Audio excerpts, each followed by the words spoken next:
नमस्कार, आप देख रहे देवभूमि समाचार। मैं आपके साथ प्रियंका मलिक हाजिर उत्तराखंड की तमाम छोटी बड़ी खबरें लेकर खबरों का रुख करेंगे, लेकिन सबसे पहले एक नजर हेडलाइंस पर। बद्रीनाथ धाम में यात्रा व्यवस्थाओं का सीएम धामी ने लिया जायजा। निरीक्षण के बाद तीर्थ यात्रियों से लिया फीडबैक। अधिकारियों को दिए व्यवस्थाएं चाक चौबंद रखने के निर्देश। जंगलों की आग पर मंत्री सुबोध उनियाल का बड़ा बयान। बढ़ा चढ़ाकर दिखाई गई वनाग्नि की घटनाएं। पिछले साल की तुलना में इस बार कम हुआ नुकसान। 4 जून को चुनाव परिणाम पर टिकी सबकी निगाहें। मतगणना को लेकर राजनीतिक दल भी तैयार। काउंटिंग और नतीजों से पहले जीत के दावे। और उत्तराखंड में गर्मी ने तोड़े सारे रिकॉर्ड। देहरादून में बीते दिन 43 डिग्री के पार पहुंचा तापमान। 157 साल का टूटा रिकॉर्ड। फिलहाल गर्मी से नहीं मिलेगी राहत। हल्द्वानी पहुंचे मुख्यमंत्री पुष्कर सिंह धामी ने एफटीआई सभागार में अधिकारियों के साथ बिजली कटौती और पेयजल किल्लत के साथ ही कैची धाम में लगने वाले मेले की तैयारियों को लेकर समीक्षा बैठक की और इस दौरान अधिकारियों को पूरी तत्परता से यातायात और पर्यटन सीजन की समस्या का समाधान करने के निर्देश दिए हैं। इसके साथ ही सीएम पुष्कर सिंह धामी ने खुद अधिकारियों के साथ फील्ड में उतरकर फिल्टर प्लांट और सड़कों का स्थलीय निरीक्षण भी किया है।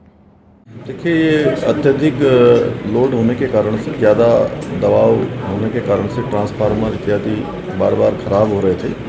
लाइन लॉसेज ज़्यादा है, उसको ठीक करने के लिए कहा है और विभाग जो है उस पर योजना बनाएगा। और फिलहाल शॉर्ट टर्म जो अभी तात्कालिक जो परेशानी है, उस परेशानी से हमने कहा है कि उसका रास्ता निकाला जाए जिससे कि लोगों को दिक्कत न हो। और उसके अलावा दीर्घकालिक योजना पर काम होगा और उसमें यूपीसीएल और फिटकुल दोनों ही मिलकर इस पर काम करेंगे। लोकसभा चुनाव प्रचार कर वापस लौटे सीएम पुष्कर सिंह धामी बद्रीनाथ धाम में पहुंचे, जहां सीएम धामी ने धाम में श्रद्धालुओं की सुविधा और यात्रा व्यवस्थाओं का निरीक्षण किया। मुख्यमंत्री पुष्कर सिंह धामी ने यात्रा प्रबंधन से जुड़े विभागों को धाम में श्रद्धालुओं की सुविधा, सुरक्षा और सुगमता का ध्यान रखते हुए यात्रा व्यवस्था को चाक चौबंद रखने के निर्देश दिए हैं, ताकि यात्रा सुचारू और व्यवस्थित तरीके से चलती रहे और तीर्थ यात्रियों को किसी भी तरह की कोई परेशानियों का सामना न करना पड़े। वहीं निरीक्षण के दौरान सीएम पुष्कर सिंह धामी ने श्रद्धालुओं से भी बातचीत की और व्यवस्थाओं पर फीडबैक भी लिया है। देखिए, शुरुआत के दिनों में यात्रा पिछले वर्षों की तुलना में दुगने से भी ज़्यादा संख्या में शुरू हुई थी और चूँकि धामों की एक अपनी बियरिंग कैपेसिटी है, उसी बियरिंग कैपेसिटी के अनुरूप यात्रा चलाई गई और अब यात्रा पूरी तरह से व्यवस्थित है। अच्छी यात्रा हो रही है। मैं सभी तीर्थ यात्रियों से, श्रद्धालुओं से मैं मिला था। सभी ने बहुत अच्छे दर्शन हो रहे हैं, बहुत बढ़िया कर रहे हैं और भगवान बद्री विशाल की कृपा सब पर है। यात्रा सुचारू रूप से है, अच्छी यात्रा चल रही है।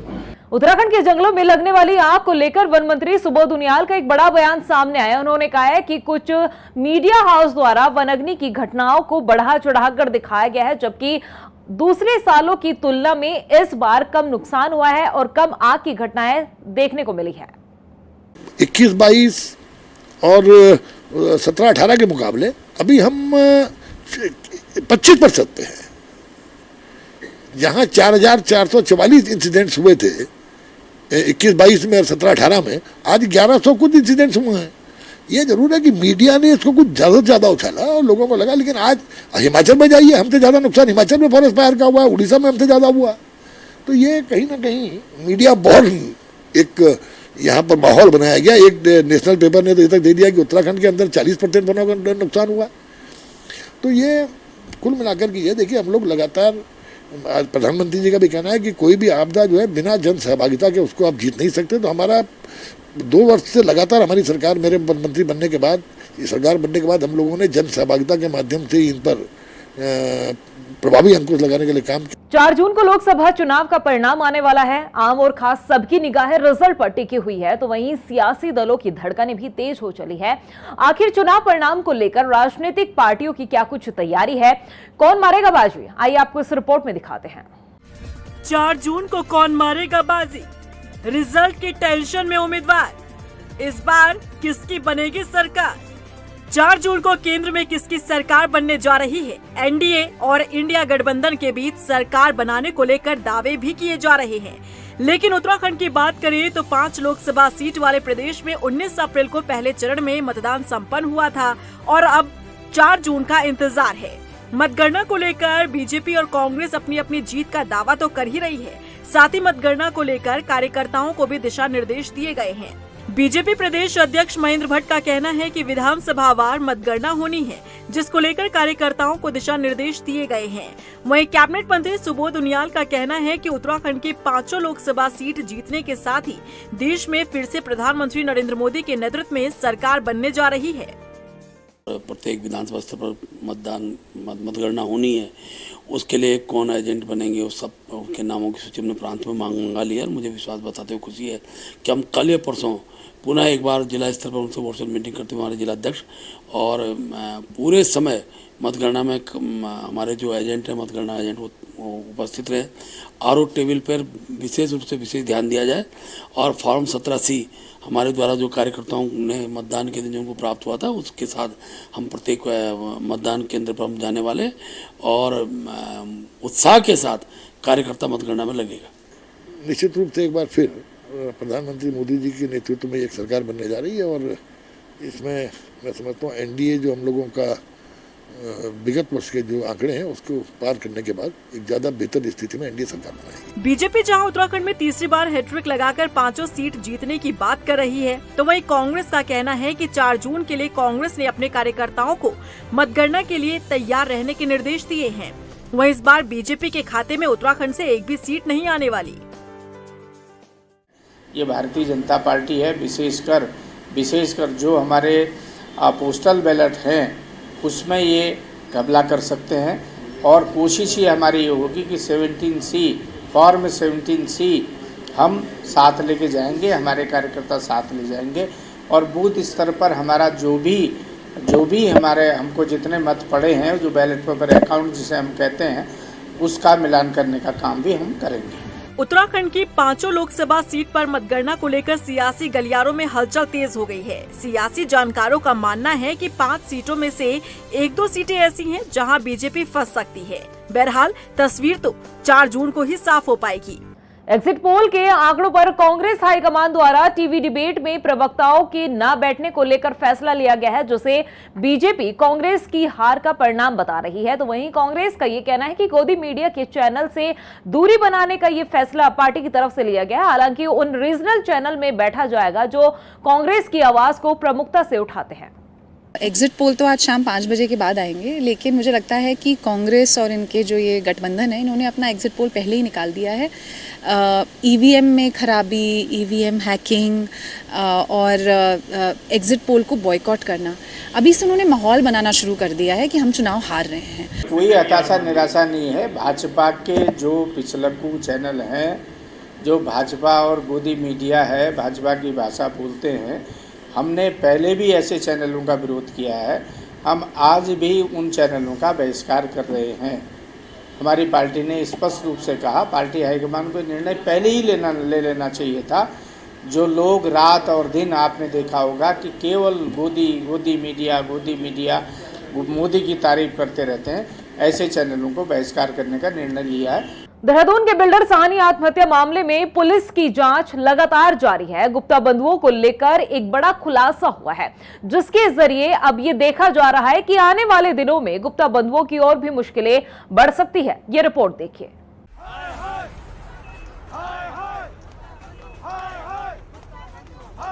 गुप्ता बंधुओं की बढ़ रही मुश्किलें, पुलिस जांच में बड़ा खुलासा। प्रार्थना पत्र में गुप्ता बंधुओं ने की गड़बड़ी, पुलिस ने खंगाली गुप्ता बंधुओं की आपराधिक कुंडली।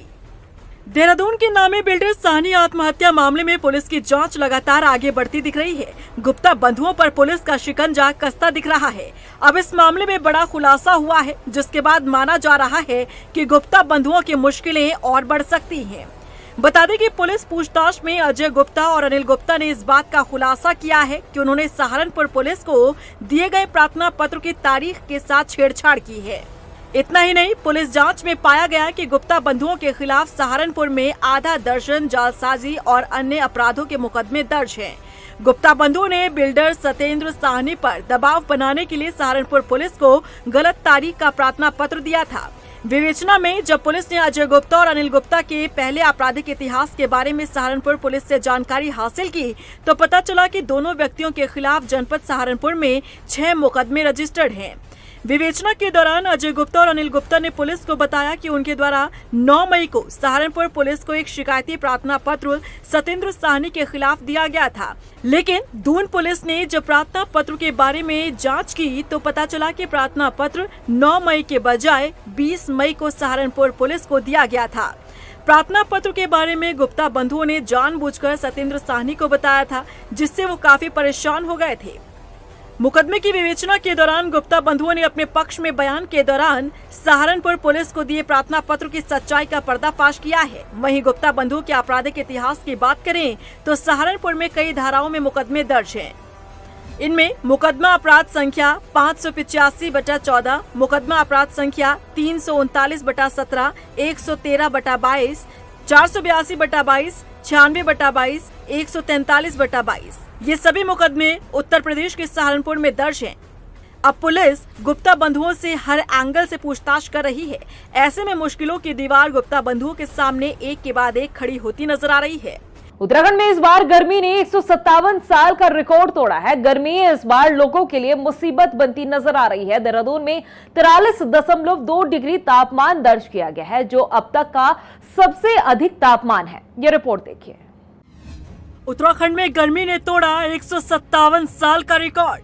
देहरादून में 43 के पार पहुंचा तापमान। दर्ज हुआ अब तक का सबसे अधिक तापमान। गर्मी से राहत पाने के लिए दूसरे राज्यों से जो लोग उत्तराखंड का रुख करते रहे हैं, इस गर्मी उन लोगों को भी मायूसी हाथ लगी है, क्योंकि उत्तराखंड में गर्मी ने अपने सारे रिकॉर्ड तोड़ दिए हैं। इस बार देहरादून का तापमान 43.2 डिग्री दर्ज किया गया, जो 157 साल का रिकॉर्ड तोड़ चुका है। ठंडे मौसम के लिए मशहूर दून घाटी इन दिनों भीषण गर्मी से झुलस रहा है। शुक्रवार यानी बीते दिन दून का अधिकतम तापमान 43.2 दर्ज किया गया। दून में पारा कभी इतना ऊपर नहीं गया जितना 31 मई 2024 को रिकॉर्ड दर्ज किया गया। मौसम विभाग 1 जनवरी 1867 से देहरादून में तापमान की गणना कर रहा है। इसमें 43.2 डिग्री मई में अब तक का सबसे अधिक तापमान है। मौसम विभाग के मुताबिक 1 जनवरी 1867 से दून का तापमान दर्ज किया जा रहा है। इसके आधार पर सबसे पहले गर्मी ने साल 1988 में रिकॉर्ड तोड़ा था। इस साल दून का अधिकतम तापमान 42.8 दर्ज किया गया था। इसके बाद साल 2012 में 43.1 रिकॉर्ड किया गया था। 31 मई 2024 को गर्मी ने सभी रिकॉर्ड तोड़ दिए। पारा 43.2 डिग्री रिकॉर्ड किया गया। मौसम विभाग के मुताबिक फिलहाल गर्मी से राहत मिलती नहीं दिख रही है, लेकिन प्रदेश के 5 पर्वतीय जिलों में तेज गर्जना के साथ झोंकेदार हवा चलने की संभावना है। इसके अलावा इन जिलों के कुछ हिस्सों में तेज गर्जना के साथ हल्की बारिश भी हो सकती है, जबकि मैदानी क्षेत्रों में गर्म हवाओं का सिलसिला जारी रहेगा। वहीं बढ़ती गर्मी के कारण जहां आम जनता परेशान है, तो वहीं मिट्टी के बर्तन बनाने वाले कुम्हारों के चेहरे खुशी से भरे हुए दिखाई दे रहे हैं और इसकी वजह है मिट्टी के घड़ों की बिक्री में बढ़ोतरी। बदलते समय में फ्रिज ने चाहे घड़े की जगह ले ली हो, लेकिन आज भी मिट्टी के पानी का जो स्वाद है वो लोग नहीं भूले हैं। अगर गर्मी ज्यादा पड़ रही है तो घरों की बिक्री की मांग ज्यादा है, क्योंकि फ्रिज का पानी गले को पकड़ लेता है और जो घड़ों का पानी है गले को पकड़ता नहीं है, और इससे कई अनेक फायदे भी है बहुत। हाँ, पिछले साल की तुलना में इस बार गर्मी की प्रकोप ज़्यादा बढ़ गया, और जिससे दुकानदारी पे मेरा असर पड़ा है कि दुकानदारी की सेल्स कुछ ज़्यादा ही हो रही है गर्मी के चक्कर में। पर अच्छा महसूस हो रहा है कि बिक्री जब अच्छी होती है, दुकानदारी अच्छी होती है, तो हमारे चेहरे खिले खिले हैं। तो हमारे को यही फायदा होना चाहिए, बस दुकानदारी अच्छी है हमारी। सर, फ्रिज का पानी हमें नुकसान देता है। हम धूप में काम करते हैं तो हमें सर्द गर्म बन जाता है, इसलिए हम मटके का पानी पीते हैं, हमें नुकसान नहीं देता। मटके का पानी देखो फ्रिज के पानी से काफ़ी साफ़ सुथरा रहता है, और दूसरा ये होता है ठंड कम रहता है। जैसे अगर गर्मी में भी आप आओ तुरंत पानी पियो इसका, तो ठंड नहीं लगती उससे। और नॉर्मली फ्रिज का पानी पियो तो उससे खांसी सर्दी जुकाम का ज़्यादा हो रहता है। एक तरफ गर्मी का सितम तो दूसरी तरफ पानी की किल्लत। कुछ ऐसा ही हाल पिछले 3 दिन से टिहरी के नगर पंचायत चिमियाला में देखने को मिल रहा है, जहां एक तरफ नगरवासी पानी की एक एक बूंद के लिए तरस रहे थे, तो वहीं कुछ असामाजिक तत्वों ने नदी में मछली पकड़ने के लिए पानी को ही रोक दिया, जिसकी वजह से पानी की किल्लत हो गई। हालांकि शिकायत के बाद जल संस्थान ने नगरवासियों को पानी भी पहुंचाया है। हमारे यहाँ 3-4 दिन से बिल्कुल पानी नहीं आया। कल सुबह जीए को फ़ोन किया मैंने, उन्होंने बोला कि शाम तक पानी आएगा। फिर सुबह बोल रहा कि पानी तो आ गया, और कहाँ आया पानी? हम तो दूसरे घर में आए, वार्ड नंबर 3 में नहाने गए किसी घर पे, वहाँ पानी आ रहा था, वहाँ नहाए। 3 दिन से आज नहाए। पानी बराबर चल रहा था, लेकिन 1-2 दिन पहले जो है कुछ अज्ञात लोग वहाँ गए, वो मच्छी मारने के लिए गए हैं, और उन्होंने जो है नदी का आईवेल की तरफ आने वाले पानी को डाइवर्ट कर दिया दूसरी साइड, जिस कारण से हमारी साइड मतलब आईवेल की तरफ पानी नहीं आ रहा था। इस वजह से दिक्कत हुई है। कल फिर मैंने वहाँ काम करवा के लेबर वगैरह लगा के अब टैंक हमारा चंगाल तक पानी पहुँच गया है। 1-2 दिन में सप्लाई सुचारू हो जाएगी। वहीं अल्मोड़ा नगर पालिका में मतदाता लिस्ट को लेकर विवाद जारी है। दरअसल आगामी निकाय चुनाव को लेकर बीते दिनों राज्य निर्वाचन आयोग ने मतदाता लिस्ट जारी की थी, जिसमें अल्मोड़ा नगर पालिका में लगभग 2000 मतदाताओं के नाम उस लिस्ट से गायब पाए गए थे, जिसके बाद मतदाता लिस्ट को लेकर जनप्रतिनिधियों द्वारा विरोध भी दर्ज किया गया और राज्य निर्वाचन आयोग की तरफ से मतदाता लिस्ट को लेकर एक बार फिर से निरीक्षण करने के निर्देश दिए गए। मगर लिस्ट का जो निरीक्षण है, जो अपडेट है, उसके बाद भी लिस्ट में कई तरह की आपत्तियां देखने को मिल रही है। लोग यहाँ 10 साल से रहते हैं और हमारे वोटर लिस्ट में भी नाम है, लेकिन कुछ लोग यहाँ पर हमें वोट देने से वंचित कर रहे हैं। वो कह रहे हैं कि ये बाहरी लोग हैं, तो इस वजह से अब हम वोट नहीं दे पा रहे हैं। हमारे वोटर लिस्ट में भी नाम है। हम जिला प्रशासन से ये मांग करते हैं कि हमें वोट देने से वंचित न किया जाए। तहसीलदार महोदया द्वारा और पालिका की टीम द्वारा आपत्तियों का परीक्षण किया गया, और जो आपत्तियां हैं उसको एक एक करके डोर टू डोर जाके क्रॉस चेक किया गया है। उसकी विस्तृत रिपोर्ट अभी बनाई जा रही है और वो जिलाधिकारी महोदय को, यानी निर्वाचक राष्ट्रीय अधिकारी महोदय को सौंपी जाएगी। ये एक प्रक्रिया है। ये कभी भी जो निर्वाचक सूची बनती है, मतदाता सूची बनती है, तो उसमें एक ड्यू प्रोसेस से आपत्ति की जाती है और उसकी जांच भी की जाती है। और जब भी इस तरह की मतदाता सूचियां बनती हैं तो इस तरह के प्रकरण आते हैं, उसमें जांच उपरांत ही नियमानुसार कार्रवाई होती है। वहीं रुद्रपुर के आजाद नगर में एक युवक ने धारदार हथियार से हमला कर अपने पिता को मौत के घाट उतार दिया। आरोपी युवक दीपक राठौर भारतीय जनता युवा मोर्चा का उत्तरी मंडल का उपाध्यक्ष बताया गया है। वहीं हत्या के बाद आरोपी ने ट्रांजिट कैंप थाने में आत्मसमर्पण भी कर दिया है। बताया जा रहा है कि दोनों बाप बेटे के बीच किसी बात को लेकर विवाद हुआ था और विवाद इतना बढ़ गया कि बेटे ने पिता पर जानलेवा हमला ही कर दिया। ये बेसिकली एक पुत्र के द्वारा अपने पिता की मृत्यु कारित की गई है। इसमें अभी प्रथम दृष्टया सूचना हमारे पास आ गई है और हम उस पर कार्रवाई कर रहे हैं। इसमें जो भी घटना के कारण थे, मृतक का पंचायतनामा, पोस्टमार्टम और जो आला कत्ल है उसके संबंध में जानकारी, ये सब जानकारियां की जा रही हैं इसमें, और इसके बारे में जैसे डिटेल आएंगे आपको पुनः ब्रीफ किया जाएगा। प्रदेश की खबरों में इतना ही, फिर हाजिर होंगे कुछ खास खबरों के साथ। तब तक के लिए मुझे दे इजाजत, नमस्कार। बद्रीनाथ धाम में यात्रा व्यवस्थाओं का सीएम धामी ने लिया जायजा। निरीक्षण के बाद तीर्थ यात्रियों से लिया फीडबैक, अधिकारियों को दिए व्यवस्थाएं चाक चौबंद रखने के निर्देश। जंगलों की आग पर मंत्री सुबोध उनियाल का बड़ा बयान, बढ़ा चढ़ाकर दिखाई गई वनअग्नि की घटनाएं, पिछले साल की तुलना में इस बार कम हुआ नुकसान। 4 जून को चुनाव परिणाम पर टिकी सबकी निगाहें, मतगणना को लेकर राजनीतिक दल भी तैयार, काउंटिंग और नतीजों से पहले जीत के दावे। और उत्तराखंड में गर्मी ने तोड़े सारे रिकॉर्ड। देहरादून में बीते दिन 43 डिग्री के पार पहुंचा तापमान, 157 साल का टूटा रिकॉर्ड। फिलहाल गर्मी से नहीं मिलेगी राहत।